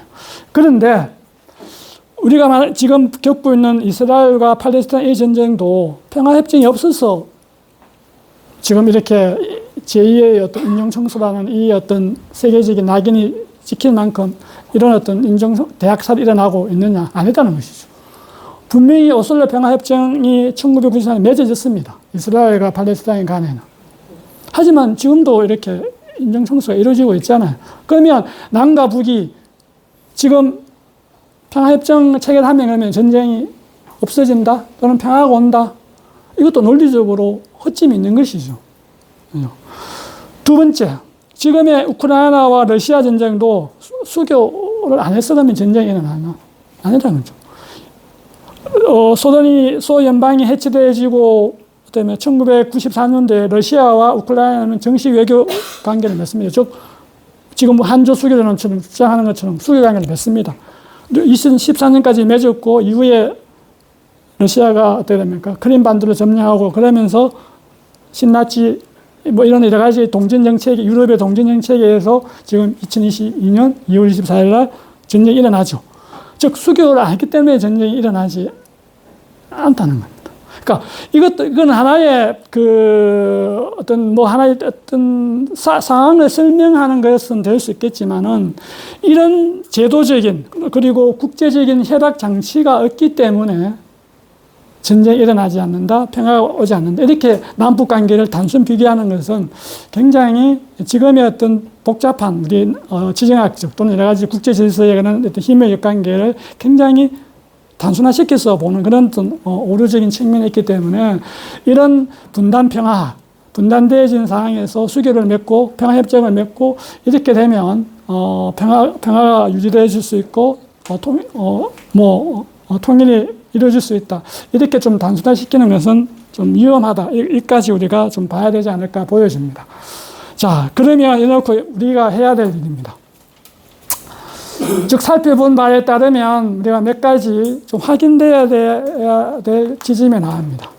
지금의 이 상황 속에서 남북 수교로는 제2의 반통일 논리로 전락될 위험성이 굉장히 크다. 두 번째, 민주당과 중도 보수 세력에서 주장하고 있는 평화 공존론은 가능하겠다는 그런 환상이 심어질 상황이 있다.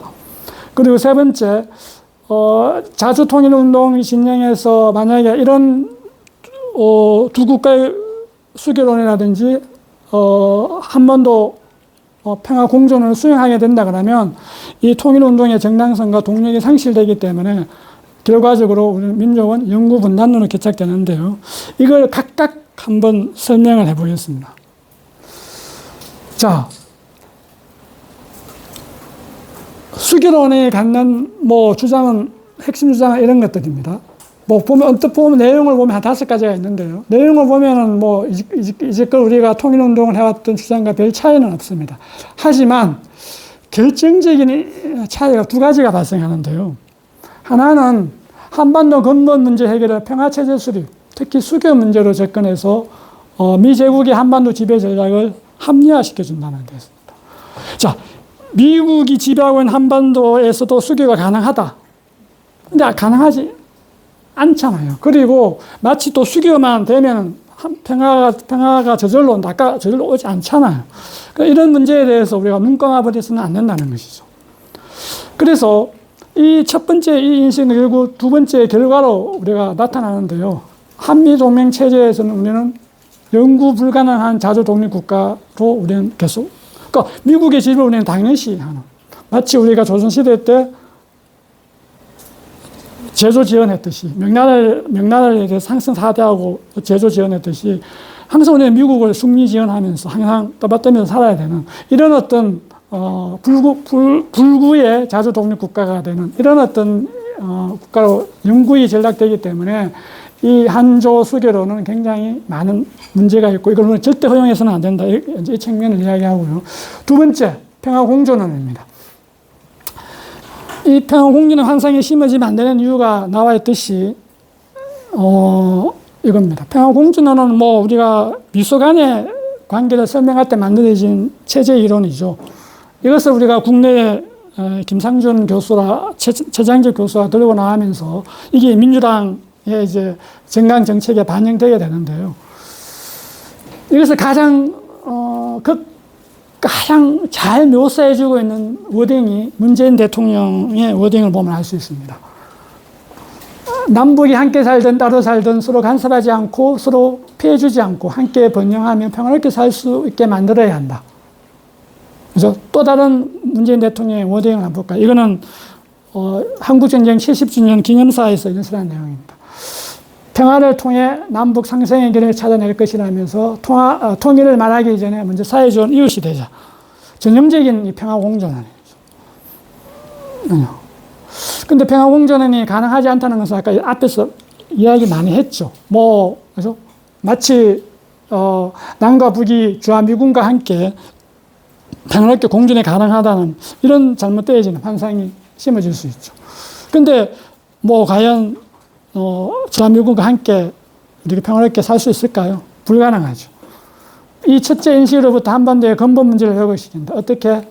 마치 주한미군 때문에 한반도에 전쟁이 일어나지 않고 평화가 있는 것처럼. 그리고 세 번째, 어떻게 합니까? 북체제보다 우월하다는 체제 우월적 시각으로 해서 우리는 북을 항상 멸시하고, 알로 보는. 이런 왜 우리가 GNI가 한 40배 높다고 이야기하고 있잖아요. 그렇기 때문에 그렇게 하면서 지금의 기득권 지배체제를 계속 유지할 수 있는 그런 논리적 근거가 되는 이런 것들이기 때문에 이 평화공존론도 우리가 통일 운동하는 사람, 통일 교육을 하는 그런 선생님들의 입장에서는 이것이 갖는 위험성을 분명히 간파해야 되겠다 보여집니다. 세 번째, 영구분단론이 갖는 것은 어떻습니까? 과연 지속 가능한 대한민국을 과연 가능하게 할까에 대한 물음표를 우리 선생님은 가져주셔야 된다는 거죠. 자, 통일운동이 약해진다. 그러면 이제 남북 수교로 분단된 상태에서 평화가 가능하다. 이렇게 해버리면 우리가 통일운동 해야 될 이유가 없는 것이죠. 그러면 이 통일운동이 약화된다 그러면 누구 어떻게 됩니까? 그러면 영구분단론으로 이제 가야 되는데 이 과연 영구분단론 속에서 우리가 원하는 그런 지속 가능한 국가가 될 수 있느냐의 문제입니다. 여러 가지 기후 환경 문제나 아니면 인구 소멸의 이 관점이 아니더라도 우리는 분단되어진 상황에서 지속 가능한 국가가 가능하지 않다는 것을 우리가 정치 경제학적으로 한번 보면 이런 거죠. 이미 기술적으로 우리가 정치적으로는 미제국의 예속되어 있어서 우리는 하청 경제가 되어 있습니다. 그래서 우리는 가공무역밖에 할 수 없습니다. 그리고 실제 오리지널 뭐 이런 핵심들은 다 로열티 지급하면서 우리는 조립 위주에 이렇게 그거마저도 지금 미국을 빼들어 가려고 하고 있는 거 아닙니까? 자기 살겠다고. 이런 상황입니다. 그리고 노동력으로는 이미 동남아 시장에 뺏기고 있습니다. 가격 경쟁이, 노동력 이렇게 경쟁력이 되고 있지 않습니다. 그리고 우리는 자원이 없는 국가입니다. 남한은. 북은 자원이 엄청 많이 있죠. 뭐, 시간 되면 그 이야기 좀 하겠는데. 자, 이런 상황 속에서 과연 이 분단되어진 상황에서 우리가 하려 말하는 성장 동력, 지속 가능한 경제, 또 지속하는 국가, 이게 가능할까는 겁니다. 불가능하죠. 그러면 우리는, 어쨌든 우리는 우리가 살기 위해서라도 통일 문제를 우리가 스스로 해결해야 되는 그런 어떤, 숙명 문제를 갖고 있습니다. 이렇게 해서, 좀 우리가 한조 수교론, 평화공존론은 절대, 그리고 영구분단론은 절대 우리가 허용해서는 안 된다는 것을 조금 강조하고 싶고요. 결론입니다.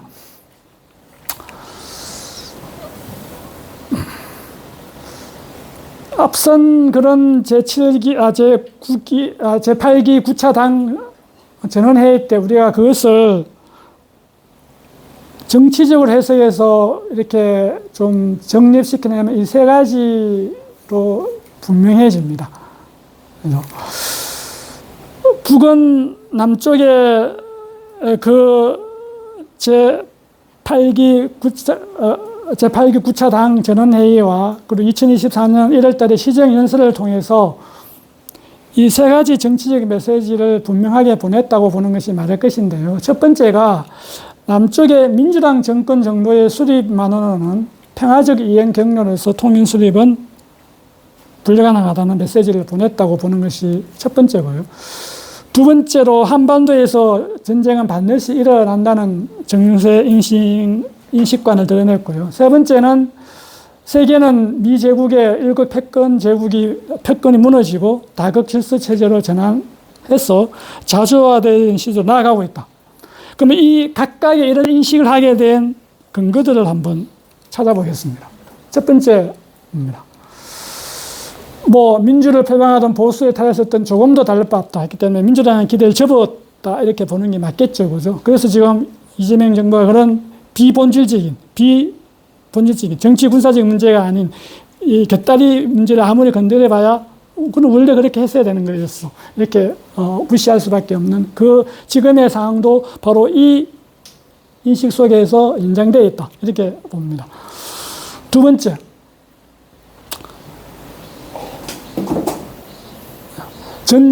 한반도 전쟁은 반드시 일어난다. 실체가 있다고 했는 그것이 바로 당 전원회의 때 이렇게 워딩했습니다. 그죠? 조선반도 지역의 위태로운 환경을 쭉 해서 전쟁이라는 말은 이제 우리에게 추상적인 개념이 아니라 현실적인 실체로 지금의 대만 전쟁을 둘러싸고 우리 남쪽이 항공모함이 돼서 그 전쟁에 지금 빨리 들어가고 있는 이 상황을 우리가 유추한다면 북이 왜 이런 한반도에서 전쟁이 실체가 있다라고 했을까? 충분히 우리가 합리적으로 우리가 인식할 수 있을 것입니다. 세 번째, 신냉정 체제와 다극질서 체제로 가고 있다. 그래서 이런 인식이기 때문에 이런 인식 상황 속에서 이제 우리가 북을 상대하는 그런 통일운동, 통일교육을 해야 되는 것이고요. 그렇게 하기 위해서는 이명박 정권이 해야 될 일과 우리가 해야 될 일이 분명히 있겠죠. 그 이야기를 좀 마무리하면서 갑니다. 궁극적으로는 그러면 앞선 아까 6페이지인가요? 그쪽 쭉 보면은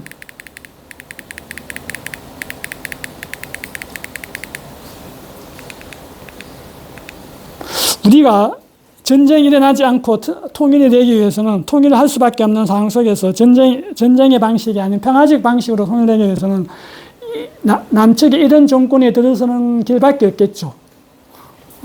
근데 이거는 쉽지 않은 문제잖아요. 이걸 말하면 쉽게 말하면 이런 정권 정도 되려 그러면 뭐 진보당이 그 민주당도 뭐 보수든 민주든 뭐 같은 탈을 쓸 때 민주당 정권은 안 된다고 했잖아요. 그러면 진보 정권이 권력을 잡아서 어떻게 합니까? 자주적 민주정부를 미국 제국에서 벗어나는 그런 어떤 자주적인 민주정부를 수립해야 되는데 이게 쉬운 길은 아니잖아요. 우리 남쪽에서는 진짜 어려운 선택이겠죠. 이렇게 돼야 전쟁이 일어나지 않는다는 거죠. 아까 전쟁의 실체가 있다 했고, 다그치수가 여러 가지 인수에서 전쟁이 일어나지 않는 유일한 방법은 이 남측의 자주적 민주정부를 수립하는 것이죠. 근데 이건 어려운 일이죠. 또 하나는 북은 모든 지금 통일의 어떤 경로를 미국을 이 땅에서 몰아내야만이 통일이 아까 가능하다고 보고 있는 것이죠. 그러면 우리가 궁극적으로는 남쪽에서는 어떻게 됩니까? 그래서 궁극적으로는 이런 반미 자주화 그리고 자주적 민주주의 이게 해결했는데 이게 쉽지 않죠.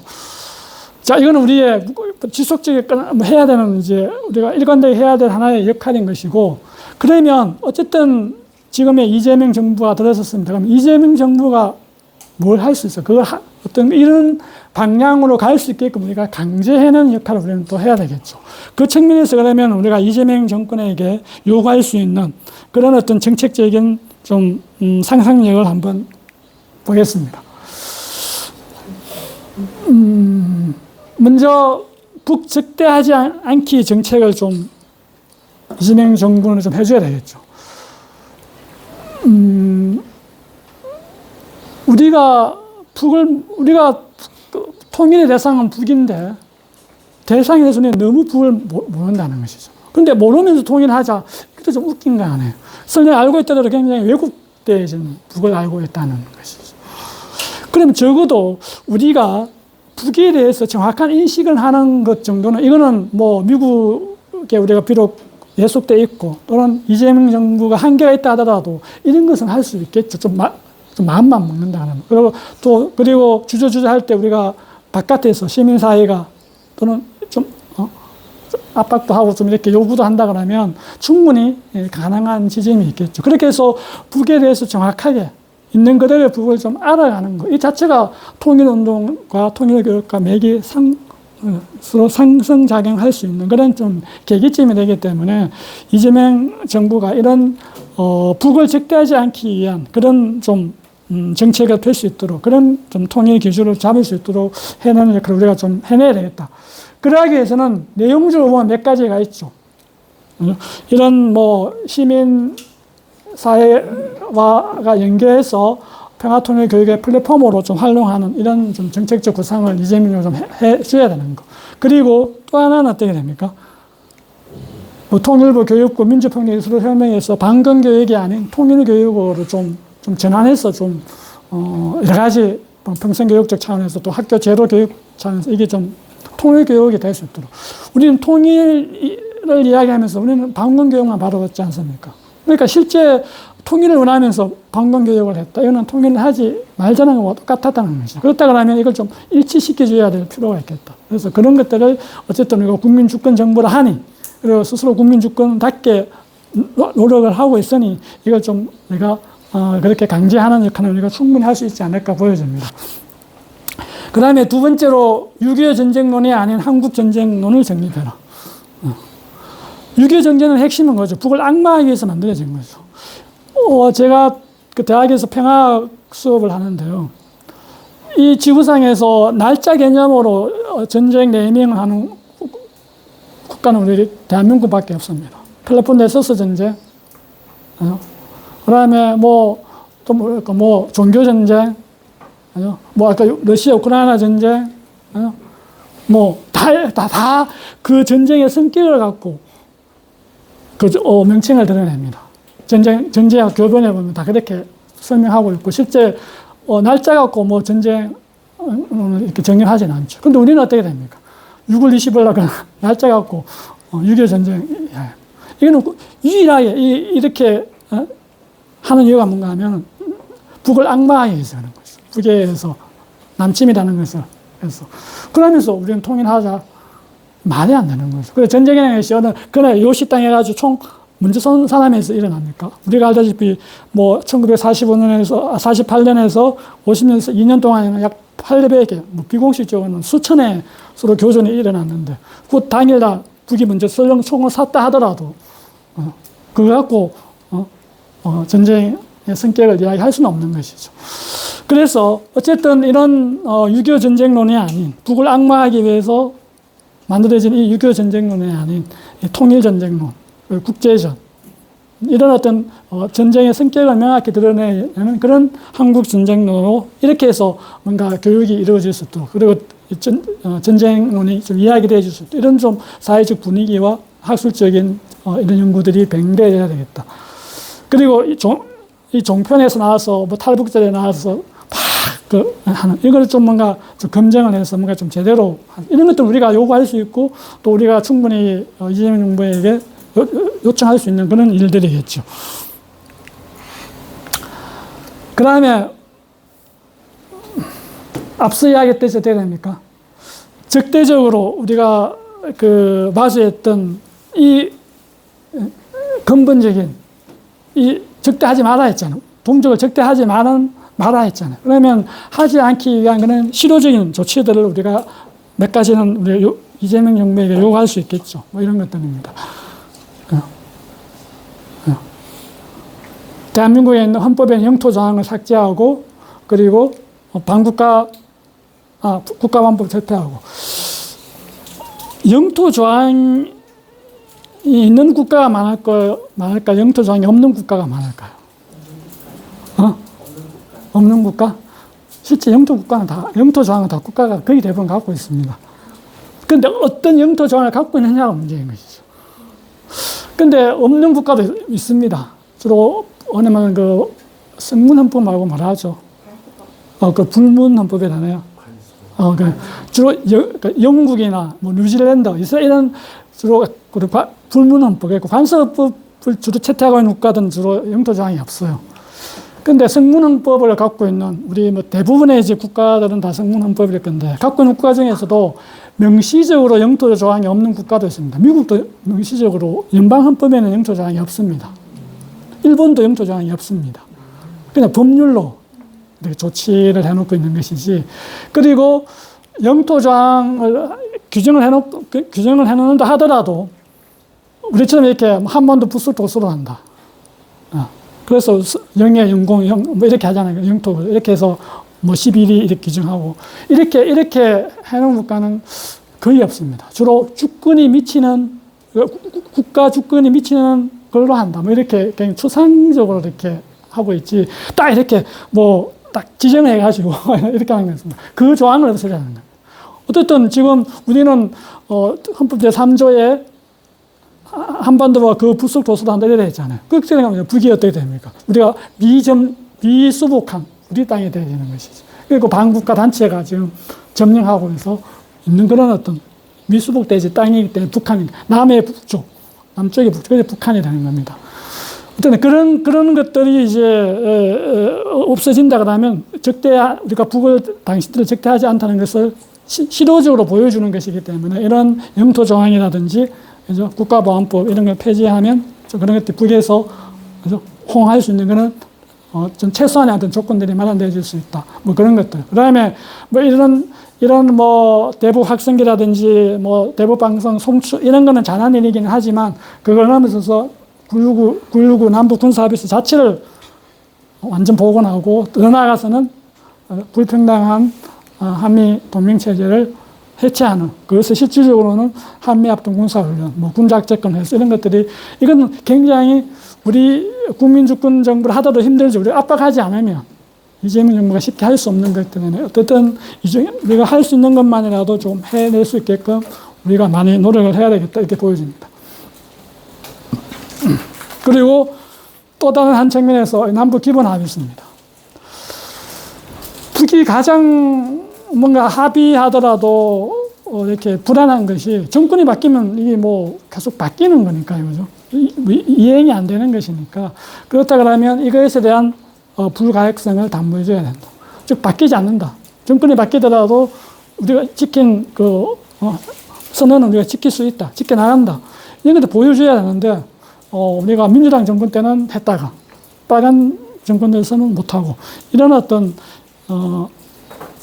가역성 문제들을 우리는 해결해 줘야 된다. 그래서 이제까지 한 모든 남북 기본 그런 어떤 선언과 합의들은 입법화해 줘서 정권이 바뀌더라도 계속 이행해 가겠다는 그런 좀 의지를 보여주는 거. 이거는 뭐 충분히 할 수 있죠. 이재명 정부가. 그 다음에, 접경 지역을 좀 평화의 안전지대도 좀 만들어내는 거. 어쨌든 가장 상징적으로 뭐 접경 지역이라는 것은 알다시피 가장 맞닿아 있죠. 전쟁에 가장 맞닿아 있는 지역입니다. 그래서 이 접경 지대를 평화의 지대로 만든다는 것은 상징적으로 남과 북이 평화롭게 살 수 있다는 그 가능성을 조금만 현실화시켜주는 것이기 때문에 이 접경 지역을 평화의 지대로 만드는 것은 굉장히 상징적 의미가 있다. 그래서 뭐 그런 것들을 하기 위해서 몇 가지 우리가 실험적으로 상상할 수 있는 것들은 이런 것들입니다. 이 DMZ에 뭐 평화대학 이런 걸 설립해가지고 남북이 하나 되는 연습을 하자는 거죠. 이게 이제 이 아이디어는 이미 그 이스라엘과 팔레스타인이 가자지구에서 하고 있습니다. 평화의 오아시스라 해가지고 50명의 팔레스타인 주민과 50명의 이스라엘 주민이 그 가자지구에서 같이 공동으로 마을을 형성해서 거기서 자체 학교를 운영하면서 이렇게 서로 함께 하나 되기, 평화로 하나 되게 하는 이 연습을 하는 거죠. 뭐 이런 것들을 우리가 이 현실적으로 존재하는 이 어떤 모습들을 우리 한반도에 갖고 오면은 이 접경 지역에 그런 뭐 평화대학 이런 것들을 만들어서 함께 하나 되는 연습을 우리가 충분히 상상할 수 있죠. 그 다음에 뭐 생태공원을 조성한다든지, 그 다음에 이런 각각의 우리가 우리 접경 지역을 동북권, 중북권, 서북권으로 나눠서 그 지역적 특성에 맞게끔 교류 협력을 이렇게 할 수 있는 그런 좀 특화되어진 이런 것들을 해서 실질적으로 6.15 공동사항의 민족경제론이 있지 않습니까? 민족경제론을 단순하게 경제, 뭐 개성공단 이런 좀 특화되어진 시범적인 이런 것뿐만 아니고 실제 민족경제론이라는 그 큰 우리 한반도 어떤 경제론 틀 속에서 이 남북 경협을 한번 실현해 보는 것. 이런 것들이 다 이 평화의, 접경 지역의 어떤 경제학 또는 뭐 평화의 마을, 접경 지역의 평화의 마을, 이런 좀 상상하기 틀 속에서 충분히 가능하겠다 보여집니다. 그 다음에 이제 아까 했듯이 뭐 방송교육에서 통일교육으로 전환하는 문제는 굉장히 중요하죠. 이 문제는 여러분들이 아주 지금도 이게 핸드폰 꺼내가지고 다음에 한번 조선민주주의인민공화국 한번 쳐넣어 보십시오. 지금 한번 누가 한번 해보십시오. 그러면 이렇게 북한으로 나옵니다. 그리고 이게 이제 항저우 2022년 항저우 아시안게임 때 한데 우리는 대한민국이잖아요. 조선은 북한으로 나옵니다. 이게 끊임없이 북은 어떻게 됩니까? 조선에 대해서는 안 되는 거예요. 정명으로 인식해서는 안 되는 겁니다. 그러면 정명으로 인식하면 왜 안 되는가 하면 뭐 제가 이 책에도 제가 있는데 뭐 다음이나 내일을 쓰면은 뭐 이렇습니다. 북한은 정권으로 나옵니다. 정권으로 소개되고 있습니다. 뭐 이런 것들이 왜 그런가 하면 이 문제 때문에 그렇습니다.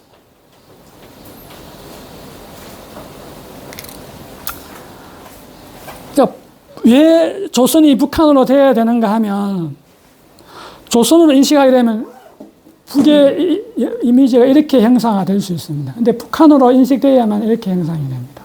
그 없는 흑의 이미지를 어쨌든 우리가 북을 인식하게끔 해서 끊임없이 방문교육을 우리는 그렇게 세뇌돼서 받아왔다는 겁니다. 자, 어쨌든 북은 어떻게 보면 사회주의 체제가 맞죠. 뭐 문제가 있지만 우리가 대한민국이 유신 체제를 해가지고 민주주의 국가 체제가 아니라고 할 수는 없죠. 아니요. 그 북이 그래서 사회주의 체제 문제가 있다 해서 북이 사회주의 체제가 아닌 건 아니죠. 사회주의 체제가 맞죠. 그 다음에 어쨌든 뭐 인민복지에서 3대 의료가 다 무상이죠. 이걸 제가 어느 교회에 가서 이걸 만약에 제가 정치학자니까 경제학으로 만약에 그 수치로 한다면 한 북도 한 3만 불 시대가 이렇게 하니까 아니, 교수님 미쳤습니까? 한번 보십시오. 이걸 우리가 북은 어쨌든 우리가 서구식 경제가 아닙니다. 그러니까 그죠? 북은 무역 중심의 경제가 아니죠. 자립 경제입니다. 그걸 감안해야 되죠. 그런데 그걸 단순하게 서구식 지표인 GNI라든지 GNP를 이렇게 하는 데서 동등에 비교한다는 것은 개혁에 무슨 헛수가 발생할 수밖에 없는 거죠. 우리가 경실련 자료에 의하면 조금 이야기가 빠지지만은, 우리는 서울의 집 한 채 24평인가 하기 위해서는 뭐 13억인가 이렇게 평균 그렇고요.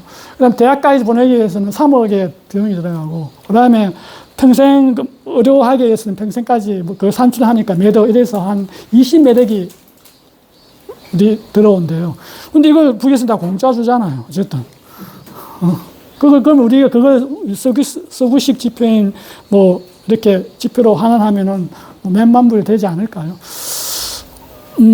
어쨌든 뭐 이런 북입니다. 그리고 우리는 지금까지도 친일 청산이 안 돼가 이 난리를 윤석열 정부 때 난리를 펴왔죠.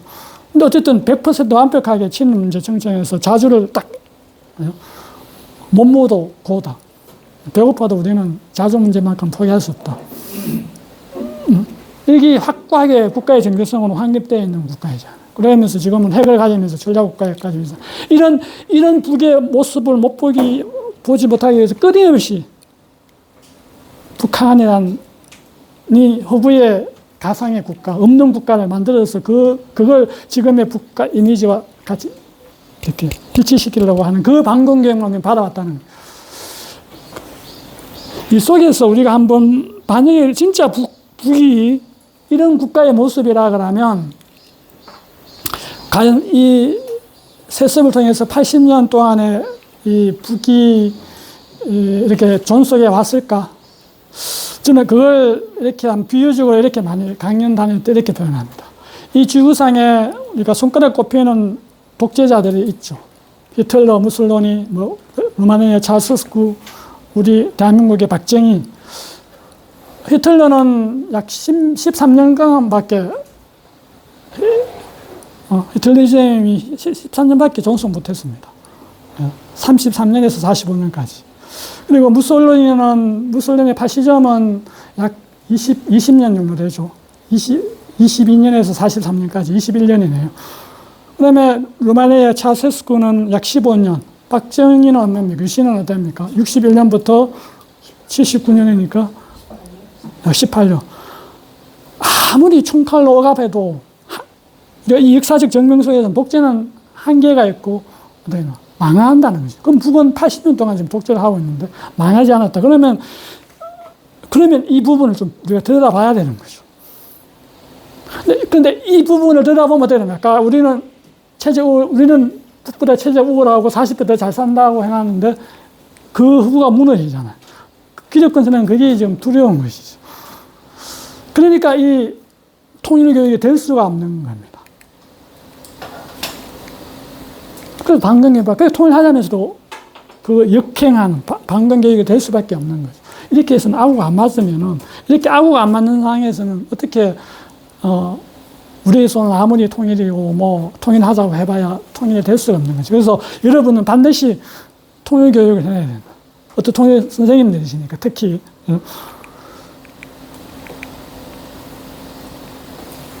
아까 국가보안법 반드시 이 정부에서 철폐시키는 그런 게 필요하다.